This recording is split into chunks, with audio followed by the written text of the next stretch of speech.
Vamos falar de misticismo e devoção moderna.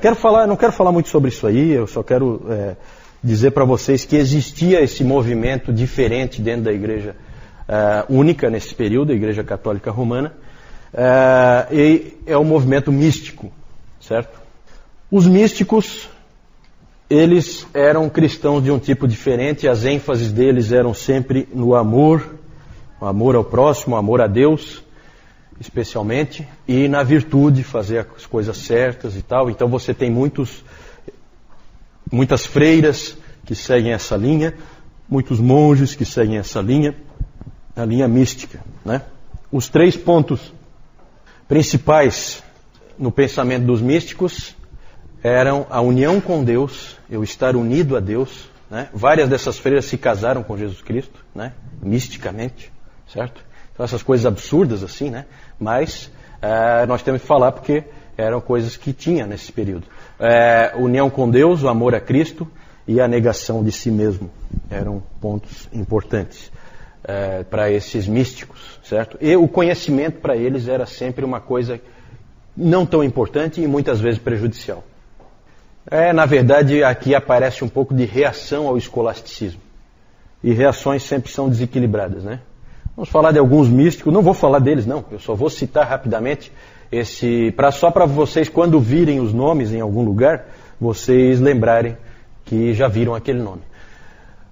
Johannes Meister Eckhart, pelo nome já dá para ver que é um alemão, século 13 e 14.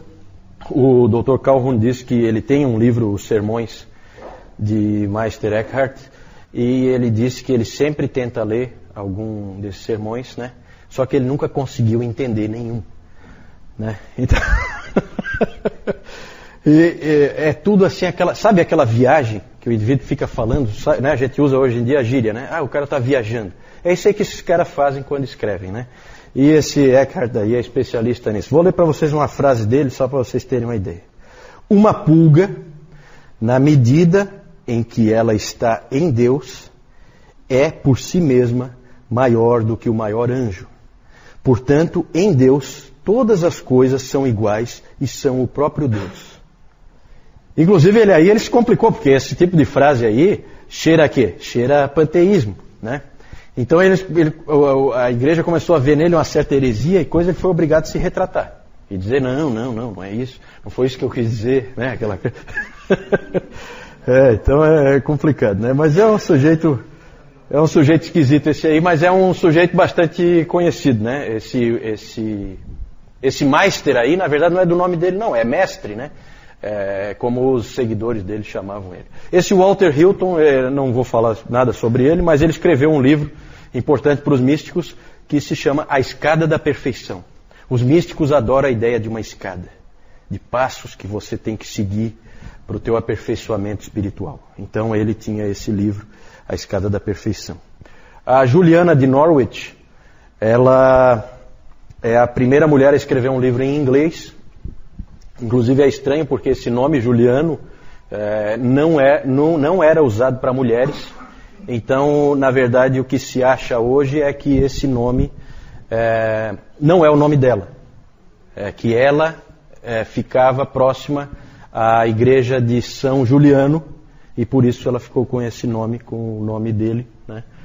Ela é inglesa, foi inglesa, ela era uma freira beneditina, ela se tornou uma ancorista. Sabe o que é uma ancorista? É uma pessoa que fica enclausurada numa igreja, então ela é feito um quarto para ela, com uma janelinha que dá para dentro da igreja, que é por onde ela pode se confessar, esse tipo de coisa, e uma janelinha que fica para fora da igreja, que é onde o povo vem conversar com ela, se aconselhar, né? É uma psicóloga é uma psicóloga do século XV, né? 14, 15, certo? Então o povo ia lá e falava com ela. Ela escreveu um livro, As Revelações do Amor Divino. As Revelações do Amor Divino. E revelações aí é isso mesmo, revelações. Porque ela alegava que ela teve 16 revelações da parte do próprio Cristo. E inclusive numa delas é interessante porque ela teve a revelação de que em Deus não há ira nenhuma, em Deus só há amor. Que lindo isso, né? Pena que não é bíblico. Muito lindo, só não é bíblico. Sempre há entre esses místicos o desejo de ser um só com Deus. A união mística, né? Que foi o que essa Catarina de Siena, que aparece aí em seguida, ela atingiu, ou pelo menos pensou atingir, né? Ela era uma freira dominicana, essa Catarina de Siena. Ela disse que ela foi importante para trazer o Papa de volta para Roma, que o Gregório XI foi convencido por ela para voltar. Ela era uma mística um pouco diferente, porque ela realmente ajudava as pessoas, ela era uma pessoa que cuidava dos pobres, tinha envolvimento social, né, diferente de outros místicos que só pensam em si. Nisso ela é um pouco diferente.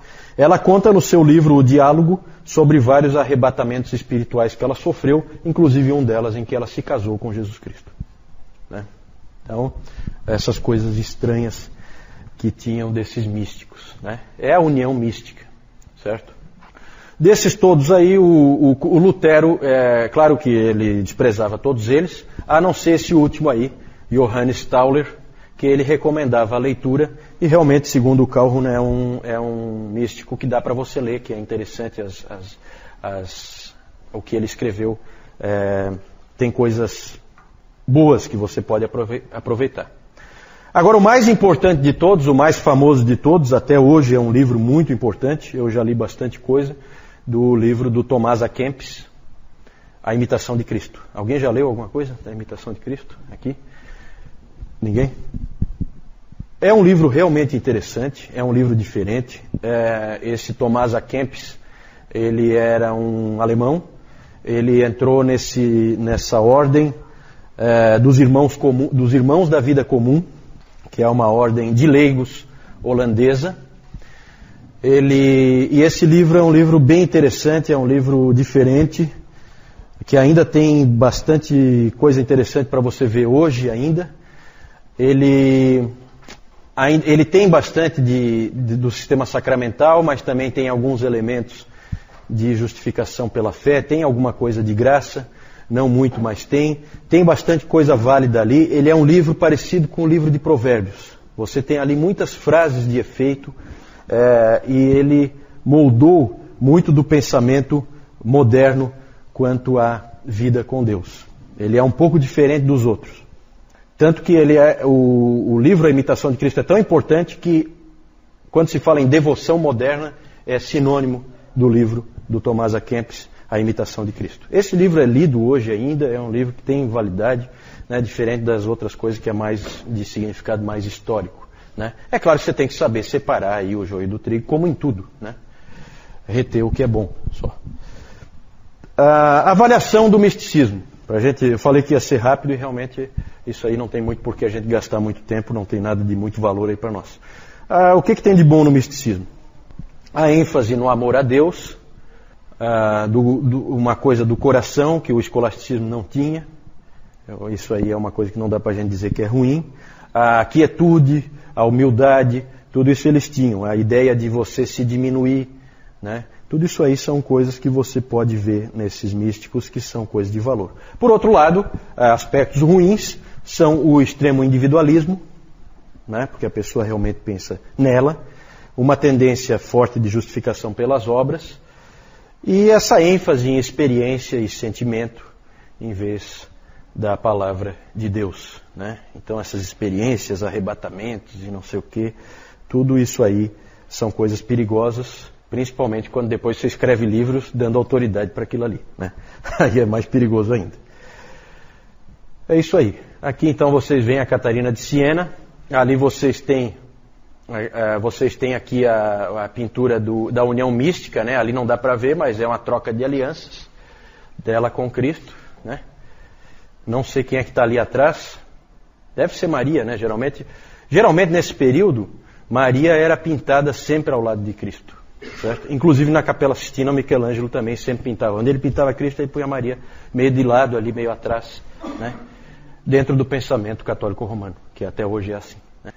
Aí o Meister Eckhart, que não dá para entender nada que ele escreve, e o Tomás A. Kempis, tem uma figura dele aí também.